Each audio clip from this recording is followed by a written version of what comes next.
Yo, what's up Banter fam? Welcome to yet another masterclass. In this series, I'm going to be teaching you my secrets, my tools, and my strategies on how I managed to do it in a short period of time. First thing I need you to do, I need you to smash this like button, and then I need you to smash the subscribe button. And remember, if you are adding any new accounts or you're looking to create a new account, make sure to use the link below in the description, as that will qualify you any giveaways or any specials we have on the channel and showing lots of love and support. In this show, I'm going to be teaching you the Elliot Wave theory. I'm going to help you identify what is an impulse wave and what is a correction wave, and when should I be buying and when should I be selling. Enough said, let's get into it. This show is sponsored by BYBIT.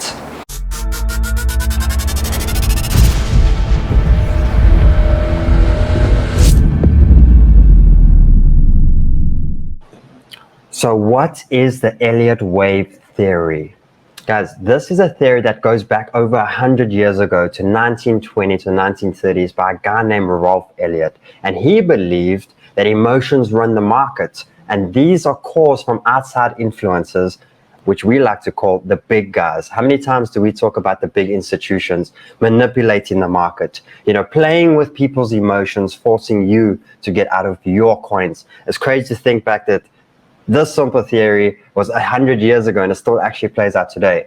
Now, he believed that this repeats itself. He believes that these emotion cycles actually repeat themselves. Now, how many times do we go back to our market cycle and we can see it's a pure emotion market cycle, and it shows that even the systems that were 100 years ago are still playing out exactly the same. And all that happens is manipulation gets happened around your emotions. Now, you know, when we see on the charts, we see the movements up and down in the prices. Now, these are called actual waves. Now, these waves come with a very complex set of rules. Now, there's many different strategies, many different theories, or different ways you can be looking at this. I'm just going to be showing you the basics on how they work and how to identify them, because I think it's very important to understand where in the cycle you are. You know, if you understand where you are, you can then make the right decisions next. Now, remember, all these waves happen on different time frames. You do get waves inside of waves as well, which you will learn at a later stage. But let's keep it quite simple. The basic concept is when we are moving in a certain direction, or we're moving upwards in the market, we usually get a 5-leg up, where it's a 1, 2, 3, 4, 5. And usually your 1, your 3, and your 5 are your strong legs to the upward side, and your 2 and your 4 are your pullbacks in between that. And then what we do is we get a correction wave when we are pulling down in the market, when you get A, B, C to the downward side, where usually your A and your C are your downwards legs, and your B leg is your upwards in between correction leg. So now let's put this onto a quick diagram to show you what I'm trying to say. As you can see, you have 5 waves up when you're trending up in the market. You got a strong wave up, a big wave up. We then have a small wave 2, which is a pullback. Then we have another strong wave up, which is the wave 3, then a small pullback wave 4, and then a strong pull up wave up, which is a wave 5. We like to call this an impulse wave.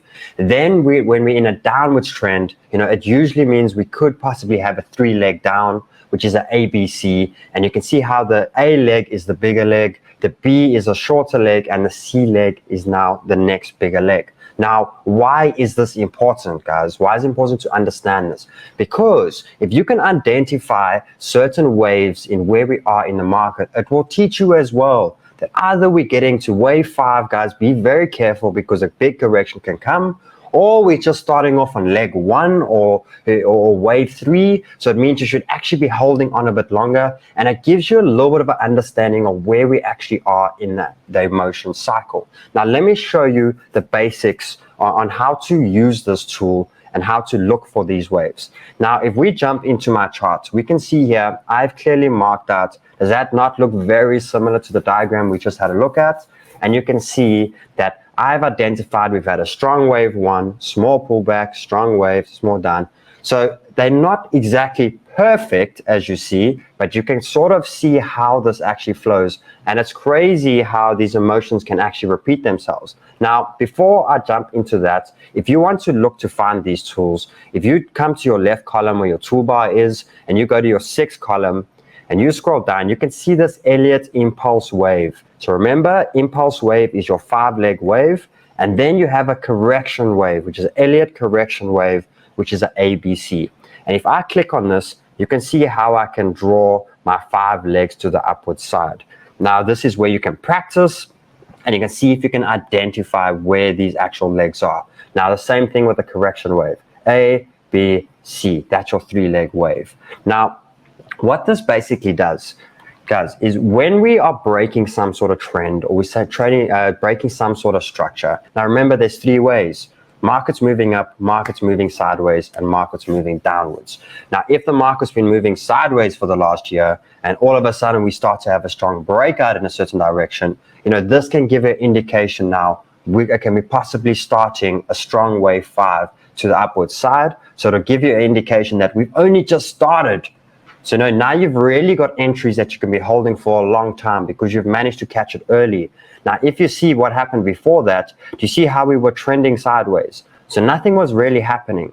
All of a sudden, we got a resistance breakout, we had a RS flip, and now we started momentum. So if I bought in these areas and I could see, we've been running in a sideways market and we've only just broke out now, it's showing me how powerful my entry is and how I can actually be holding this for a while up. And when I start to identify that we've had 1, 2, 3 strong legs, I now know next pullback we could possibly have one more, and it's giving me a little indication, okay, maybe look at some sort of profits or some sort of region.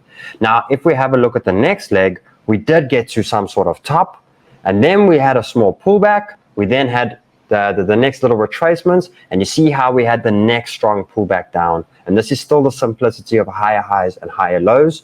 But then what it would have told me was we did a A, we did a B, we did a C, and when we're getting to the zone, with my trend lines, with my RSI, it was telling me that we've done an ABC correction. We can be expecting another 5 leg to the upward side. And now you can see over here that since then, we've now moved 1, 2, 3 up. We've had a 4th retracement, and now we can be looking at another 5th leg up for actual Bitcoin. So guys, this is not going to ever give you the exact amounts of where you're going to be buying, where you're going to be selling in the actual market. It's not there for that.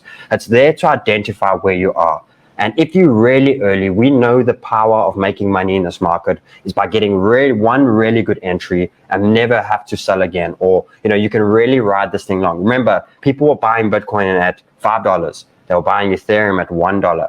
So if you can identify you've just caught this so early and there's still so much more to actually go emotion-wise, you can then see how long should I be holding this. Because if you've bought something that's already done massive moves, and you can go and count very clear that this coin's already moved 1, 2, 3, 4, 5 to the upward side, would you be buying and holding that for a long time? No, you wouldn't, because you know that a big ABC correction could come at any point. And that's the same thing when you want to buy. You want to come buy a coin now, go have a look. Have we had a decent 3-leg at least pullback?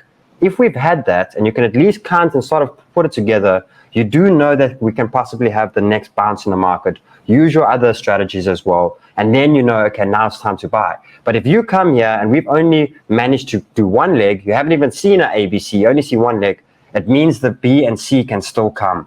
So it's teaching you to be a lot more patient. So guys, this is just the basic understanding. There will be a lot more detailed views of it, but this is just a nice understanding for you to do that. And what that does for you as well, remember when you are in your exchanges as well, that if you have bought early and now, I've bought now on a 4th pullback in the wave, we only got 1 more wave left, I need to set some limit orders. We only got 1 leg at, I need to take profits on this buy that I just made. If you bought and there's still a long way to go and it's still early in the cycle, you can hold it a lot longer. But if you're buying on leg 4 or leg 3, you have to take some sort of profits. So for me, I'm buying in this level, I need to take some sort of profits. Very similar to what we're doing right here. Bitcoin's looking for 1 more leg up. So I'm not looking to hold this forever because I know there can be a bigger retracement. So if I'm buying that 48, I want to be looking at some point around 1890, somewhere in those regions. I know I need to take some sort of profits along the road. And then I can set my limit orders and I can set all. So I hope it's simple. I hope it's easy. Remember, there's going to be a lot more to add to this. I will see you all. So let's have a quick recap of the show. So remember, what are Elliot waves? Remember how the markets are driven by emotion, and they repeat themselves all the time. And this just proves that over 100 years, we still have the same thing playing out, and that just finally gives us comfort because now you're finally aware of it. So remember the power of it. Remember why we use it. Guys, it teaches you on where you are buying in the actual emotion cycle.